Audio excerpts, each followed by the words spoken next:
KG ನ್ಯೂಸ್ಗೆ ಸ್ವಾಗತ.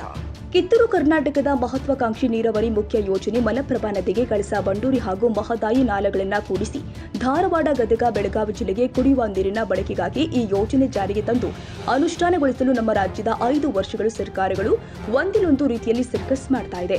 ಇದಕ್ಕೆ ಪೂರಕವಾಗಿ ಇತ್ತೀಚೆಗೆ ನಮ್ಮ ನ್ಯೂಸ್ ಸಮೂಹದ ರಾಜ್ಯ ಉಪಸಂಪಾದಕ ಬಸವರಾಜ್ರವರು ಮಲಪ್ರಭೆಯ ಉಗಮ ಸ್ಥಾನ ಕಣಕುಂಬೆಗೆ ಭೇಟಿ ಕೊಟ್ಟು ಅಲ್ಲಿರುವ ಪರಿಸ್ಥಿತಿಯನ್ನು ಪರಿಶೀಲಿಸಿ ಸಮಗ್ರವಾಗಿ ವರದಿ ತಯಾರಿಸಿ ಬೆಳಕು ಚೆಲ್ಲಿದ್ರು. ಇದರ ಮುಂದುವರಿದ ಭಾಗವಾಗಿ ಕಳೆದ ವಾರವಷ್ಟೇ ನಮ್ಮ ನ್ಯೂಸ್ ಸಮೂಹದ ರಾಜ್ಯ ಉಪಸಂಪಾದಕ ಬಸವರಾಜ್ ಅವರನ್ನ ಖ್ಯಾತ ಪರಿಸರವಾದಿಗಳು ಆದ ನೈನಾ ಕೊಯೋಲಾ ನೇತೃತ್ವದ ತಂಡ ಭೇಟಿ ಮಾಡಿ ಈ ಯೋಜನೆಯಿಂದ ಪರಿಸರ ಹಾಗೂ ಜೀವ ಸಂಕುಲಕ್ಕೆ ಆಗುವ ಪರಿಸ್ಥಿತಿಗಳ ಬಗ್ಗೆ ಚರ್ಚೆ ಮಾಡಿ ಸಂವಾದ ಮಾಡಿದ್ದಾರೆ.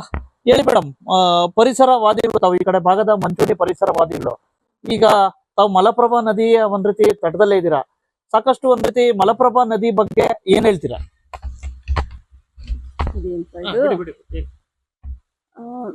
ನಾನು ಮಲಪ್ರಭಾದ ಮಗಳು ಅಂತ ತಿಳ್ಕೊಳ್ತೀನಿ. ಯಾಕಂದರೆ ನಂದು ಜನ್ಮ ಖಾನಾಪುರದಲ್ಲಿ, ಮಲಪ್ರಭಾದ ದಂಡಿಯಲ್ಲಿ ನಾನು ಹುಟ್ಟಿ ಬೆಳೆದಿರೋರು. ಇಲ್ಲಿದು ಮಲಪ್ರಭಾ ನದಿ 60 ವರ್ಷದಿಂದ ಹೇಗೆ ಹರಿತಾ ಇದೆಯೋ ನಾನು ನೋಡಿನೇ ಬರ್ತಾ ಇದ್ದೀನಿ. ಮತ್ತು ನಾನು ಖಾನಾಪುರಲ್ಲಿ ಬೆಳೆದಂತರ ಇದು ನಮ್ಮ ಪಶ್ಚಿಮ ಘಟ್ಟದ ಏನು ಅರಣ್ಯ ಇದೆ ಅದಕ್ಕೆ ಸಹ ನಾನು I am well versed with the forests of this area also, and as founder secretary of Paryavarani, which was started in the late 1990s under the presidentship of Lieutenant General Sardesh Pandey, with my associates like Colonel Saini, who is here, and others. We were looking at protecting the forests of this region, essentially to ensure that our area gets water security and environmental security. Unless we have water security and environmental security, people of this region or any region will not be able to live their life fully. So that was the reason why we wanted to protect these forests, and we continued to do that until the time in 2011 the government took it upon themselves to declare this as a Bhimgarh Wildlife Sanctuary. We didn't stop there. What we did was, further than that, because these were contiguous forests, we were also looking at a blanket protection, and which came under the Environment Protection Act. And then in 2002, we had the Pranav Sen report, which gave us criteria for declaring areas as ecologically sensitive. So we looked at the forests which were contiguous to Bhimgarh Wildlife Sanctuary. To the south we had Kali, to the east we had all of Goa, which was all protected as either as sanctuary or protected area or national parks, and to the north we had the Maharashtra wildlife sanctuaries and protected areas. So we were looking at this entire area of about 10,000 square kilometers to be protected under the banner of Sahyadri Ecologically Sensitive Area. So once this proposal was presented both to the center and to the banks of rivers, this is a historical truth. So whether it is Malaprabha or Gadaprabha or Krishna or Madai, I think all rivers have existed much before humanity existed, and they have a purpose of going in a particular way, and I think we ought to let them go in a particular way as nature ordained. Malaprabha was in such dire straits, and it is still in very dire straits.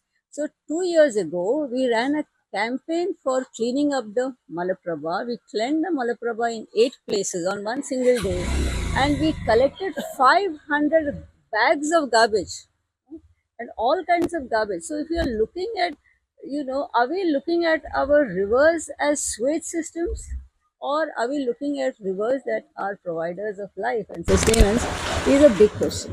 So that is what I want to tell you about Malaprabha. And Malaprabha is Malaprabha because it rains in Khanapur Taluka. 80% of the water that goes into the Navilteeth reservoir goes there because of rains in Malaprabha. So yes sir. ಈಗ ಏನಾಗಿದೆ ಗೊತ್ತಾ, ಈ ಕಳಸಾ ಬಂಡೂರಿದು ಯಾಕೆ madam, Kalasa Banduri ಆಗ್ಲಿಕ್ಕೆ ಸಾಕಷ್ಟು ಪರಿಸರವಾದಿಗಳು ಯಾಕೆ ವಿರೋಧ, ಯಾಕೆ ಕಳಸಾ ಬಂಡೂರಿ ಅಂತಕ್ಕಂಥದ್ದು ಜನಪರ ರೈತಾಪಿ ಪರ ಯೋಜನೆ ತಾನೆ, ಯಾಕೆ ಇದಕ್ಕೆ ಇದು ಅಂತ ಹೇಳ್ಬಿಟ್ಟು ತಾವು ಸಹ ವಿರೋಧ ವ್ಯಕ್ತಪಡಿಸಿದ್ದೀರಂತ.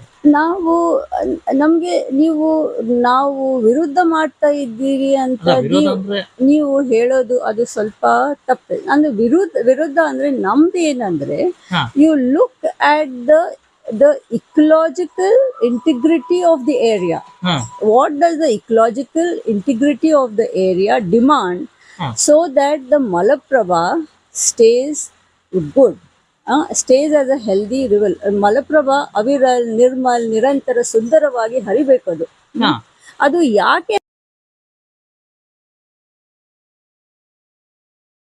ನಾವು ನೀರು ಅದು ಏನಂತ ತಗೊಳ್ತಾ ಇದ್ದೀವಿ, ಮಲಪ್ರಭಾ ನೀರು ನಾವು ಅದು ಸಿವಿಲೈಸೇಷನ್ಗೆ ಅದು ಇಟ್ಕೊಡ್ಬೇಕೋ ಏನು, ನಮ್ಮ ಇಕನಾಮಿಗೆ ಅದು ಇಷ್ಟು ಎನ್ಹ್ಯಾನ್ಸ್ ಮಾಡಬೇಕೋ, ಅದು how do we look at rivers is a basic question that we have to address.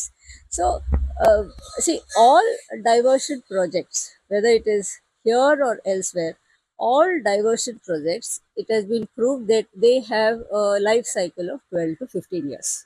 ಅದು ಆಮೇಲೆ ಅದು ಡೈವರ್ಷನ್ ಏನು, ನಮ್ಮ ಇಕನಾಮಿಗೆ ಅದು ಇಷ್ಟು ಎನ್ಹ್ಯಾನ್ಸ್ ಮಾಡಬೇಕೋ, ಅದು how do we look at rivers is a basic question that we have to address. So see, all diversion projects, whether it is here or elsewhere, all diversion projects, it has been proved that they have a life cycle of 12 to 15 years. ಅದು ಆಮೇಲೆ ಅದು diversion project ಏನಾಗ್ತದೆ, it begins to slowly deteriorate. ನಾವು ಮಲಪ್ರಭಾದಲ್ಲಿ ಈಗ 30 to 40%, ನವಿಲ್ ತೀರ್ಥದಲ್ಲಿ 30 to 40% of siltation ಇದೆ. ಅದು ಸಿಲ್ಟೇಷನ್ ನೀವು ತೆಗೆದ್ರೆ ಎಷ್ಟೇ ನೀರು ನಿಮಗೆ ಉಳಿತದೆ. So when you look at Kalasa Banduri or any other diversion of rivers should be looked at as the very, very last option. First of all, it should not be done, because rivers have a flow. ಮಾಡ್ಲೇಬಾರ್ದು. I'm not saying ಮಾಡಲೇಬಾರ್ದು. I'm not talking about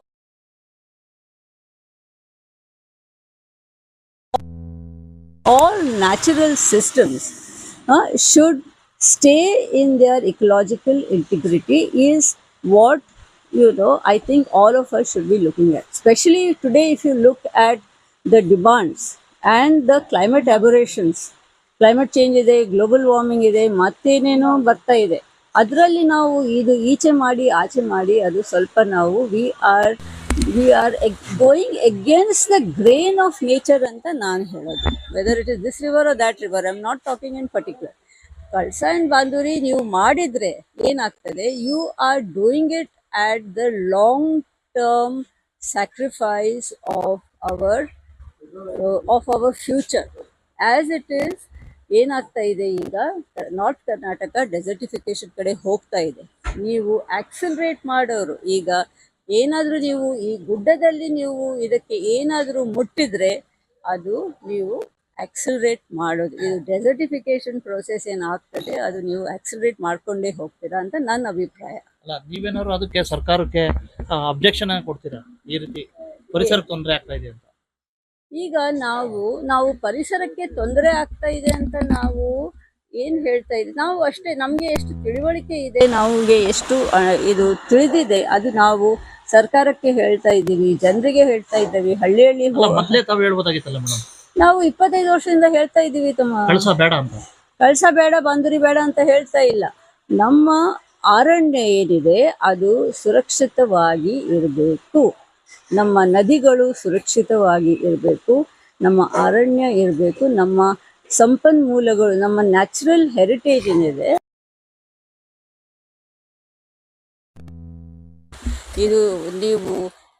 ಇದು river diversion ಏನಿದೆ, it is one particular issue.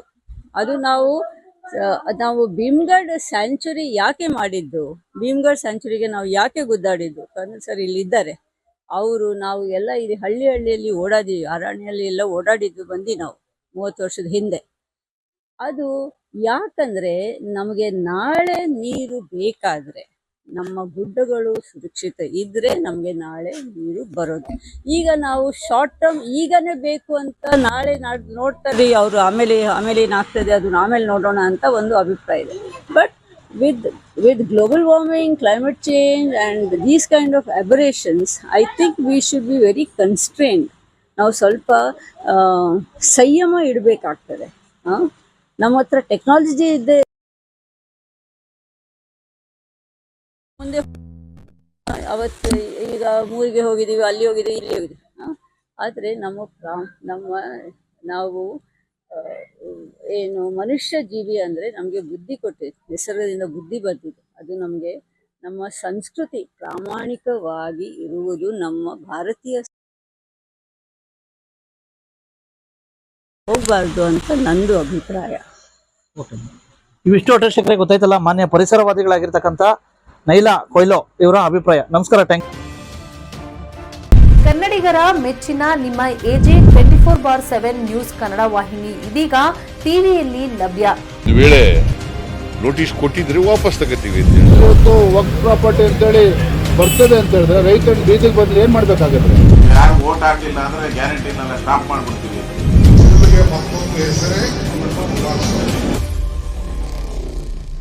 Karnataka ಮತ್ತು ದೇಶ ವಿದೇಶ 360 degree ಸುದ್ದಿ ಹಾಗೂ ಉತ್ತರ ಕರ್ನಾಟಕ, ಬೆಳಗಾವಿ, ಬಾಗಲಕೋಟೆ, ಧಾರವಾಡ, ಹಾವೇರಿ, ಗದಗ, ಬಿಜಾಪುರ ಜಿಲ್ಲೆಯ ಕ್ಷಣ ಕ್ಷಣದ ವಿವರವನ್ನ ಪಡೆಯುವುದಕ್ಕೆ AJ 24/7 ನ್ಯೂಸ್ ಕನ್ನಡ ವಾಹಿನಿಯನ್ನ ಲೈಕ್ ಮಾಡಿ, ವಿಡಿಯೋಗಳನ್ನ ಶೇರ್ ಮಾಡಿ, ಕಮೆಂಟ್ ಮಾಡುವ ಮೂಲಕ ನಮ್ಮ ವಾಹಿನಿಗೆ ಸಹಕಾರ ನೀಡಿ ಮತ್ತು ಚಾನೆಲ್ ಅನ್ನ ಸಬ್ಸ್ಕ್ರೈಬ್ ಮಾಡಿ. ಧನ್ಯವಾದಗಳು.